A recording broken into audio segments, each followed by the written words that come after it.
उजनी व वीर धरणातून भीमा नदी पात्रात पाण्याची पातळी वाढत असल्याने संभाव्य पूर परिस्थितीची गंभीर दखल घेत पंढरपूर नगर परिषदेच्या नगराध्यक्षा डॉक्टर प्रणिताताई भगीरथ भालके यांनी व्यासनारायण झोपडपट्टी परिसरात भेट देऊन नागरिकांची प्रत्यक्ष विचारपूस केली। यावेळेस त्यांनी परिसरातील परिस्थितीचा आढावा घेत नागरिकांशी संवाद साधला।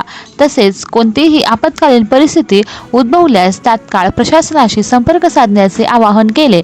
नागरिकांच्या सुरक्षतेला सर्वोच्च प्राधान्य देत आवश्यक त्या सर्व उपाययोजना करण्याच्या सूचना संबंधित अधिकाऱ्यांना देण्यात आल्या। संकटाच्या काळात कार्यालयात न बसता प्रत्यक्ष घटनास्थळी जाऊन नागरिकांना धीर देणे, त्यांच्या अडचणी जाणून घेणे आणि परिस्थितीवर सतत लक्ष ठेवणे ही लोकप्रतिनिधी म्हणून त्यांच्या कार्यपद्धतीची झलक असल्याची भावना परिसरातील नागरिकांनी व्यक्त केली। संकटात जनतेसोबत खंबीरपणे उभे राहणे हाच लोकप्रतिनिधीचा खरा धर्म या भूमिकेतून नगराध्यक्षा डॉक्टर प्रणिताताई भालके यांनी केलेल्या या पाहणीमुळे नागरिकांना दिलासा मिळाला आहे।